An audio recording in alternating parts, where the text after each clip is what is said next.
Steve Davis dominated the sport of snooker in the 1980s, winning the world title 6 times and was ranked world number 1 for 7 consecutive seasons.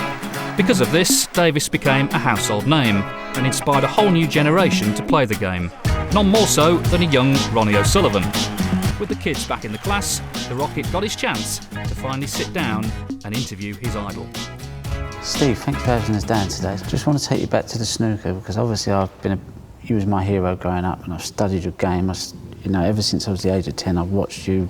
And I was just going through your Wikipedia the other day and I was looking at some of your results and I was just like, semi-finals 9-0, final 10-0, really? 10-1. There was lots of 9-0s and lots of 10-0s and lots of 10-1s in major finals. This is against the best players that was around.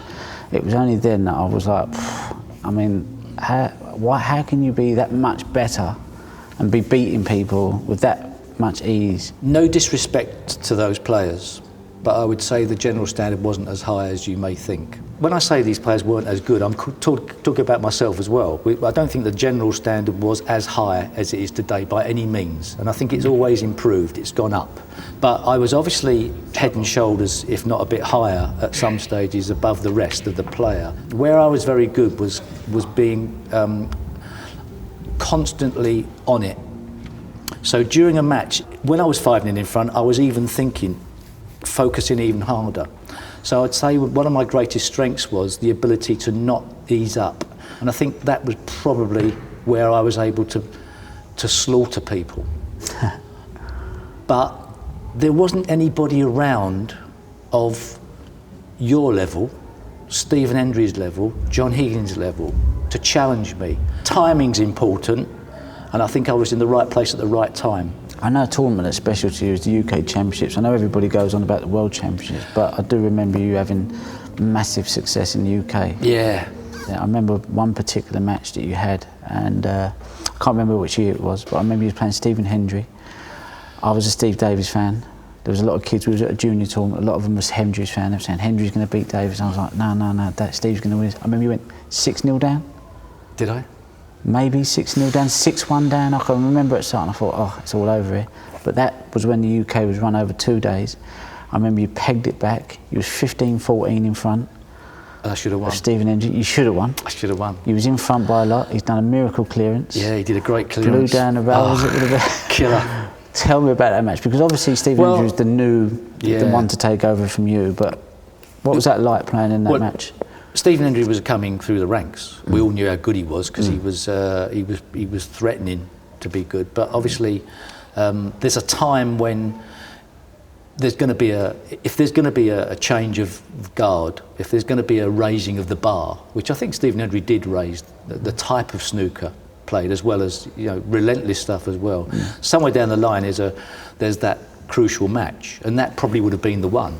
That was the moment when Stephen Hendry took over my mantle, and I then became a worse player because of it, and he became a stronger player. But of course, it wasn't just Stephen Hendry that was coming up. It was all of the other players behind him, like the Ken Dohertys and the general standard.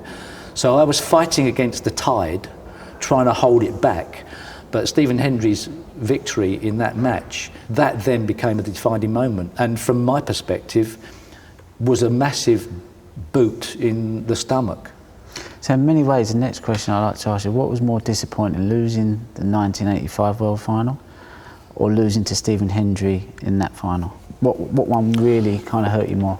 Well, looking at how I dealt with the 90s and dealt with the fact that I was no longer the best player in the world, losing to Stephen Hendry was by far the worst, because I then had to deal with all of at one time in my career, I had all the sweets locked up in my own little sweet jar, and next minute they were spilled on the floor and Stephen Hendry had them all.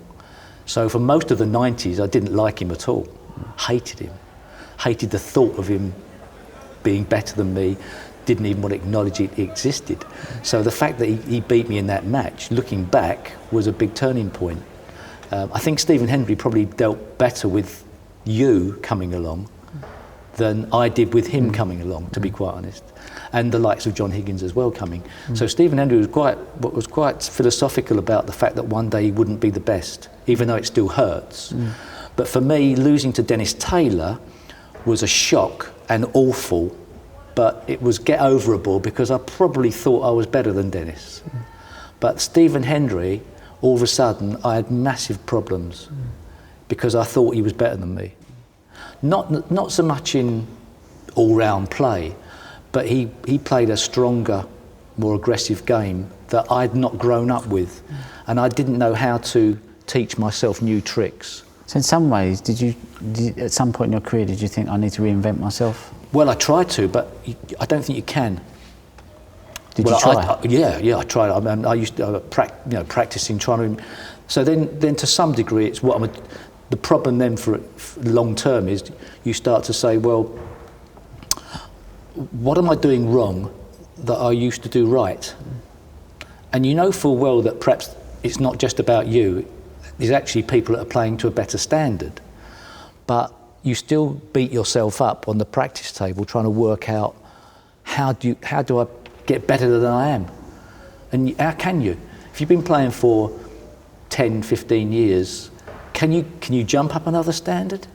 What do? Do you go down the gym? Do you practice? What do you practice? I mean, so you try and you are working on technique, thinking, I know, if I change that little finger, if I move that little finger a quarter of an inch, it might help, or if I sip my water differently. No, if I, whatever I do, So I try things, and basically, from my perspective, I hated the 90s as a player. You talk about the 90s, there's a match I want to kind of talk to you about in the 90s. I think you played, it was in the Masters final, 1997. I think you were playing me. Oh, that match. Oh, yeah. And nice match. now I get a chance to talk to you about it. Yeah, gee whiz. I can't remember much about it, actually. I can remember loads about it.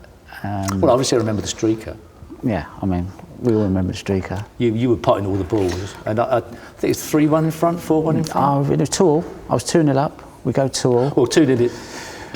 I think she come on at about 2-1. We end up 2-all at the interval. We come out, we end up 4-all.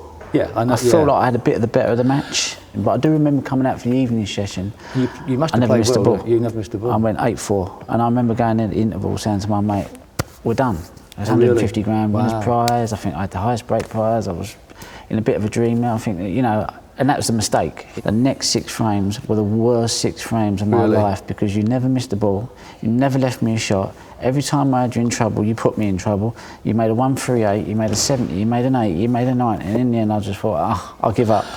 And I just mentally deteriorated, not because I was just being outfought, outplayed, outboxed, and that's when I thought the domination of the 80s and the 90s, and looking at your Wikipedia, I wasn't surprised. I thought, well, I see what he'd done in them 6 frames, and I thought if he was doing that to them week in, week out, I would have given up. And there's a story about Doug Mantell, I don't know whether you read it, but I remember it's a kind of bit of a famous story. He booked out of his hotel the day that he was playing to save himself. That's how dominant he was, and that was the only time, I think, in my career that I'd played you where that was the 80s of Steve. Well, obviously I was able to play good match snooker, hard match snooker. I think on occasions in the modern day game I would be found wanting for break. I mean, I think once in my career I made 3 century breaks on the trot. But from my perspective, I know what it feels like to have a big lead eaten away at, and you do become vulnerable. So when you're a couple of frames in front in a final, it's no big deal if the guy hits back because you're only a couple of frames in front. But if you're 4 frames in front, and as you say, you quite rightly think you're more or less over the line, then when the person comes back and shows strength, it is very easy to crumble because all of the negatives come into your mind. So I know exactly what it feels like. I was 8-0 up against Dennis Taylor in the world final. Overnight, I was a mess at 9-7 in front. I was 7-1 up against Alex Higgins in one of the UK championships. He turned me over. So looking back, obviously now you've won the Senior World Championship last year. You kind of don't it's still nice to win. It's competing. I mean, I watched it. I mean, you still get a buzz competing. Best of 3, yeah. I was solid in that best of 3 against Nigel Bond. But do you still get the same buzz? That's what I'm trying to say. You don't get the same buzz. No, I don't get the same buzz, no. Which is to some degree why I've not played in all the events this year. I love the game. Is that kind of nice in a way? Yeah, part of it is actually that I'm not a slave to having to go to the practice table. Is that how you felt? To some degree, without even knowing it. So what happened was I'm there trying to hang on to my ranking. Enjoying the challenge, yeah, I think so, but I'm not enjoying losing.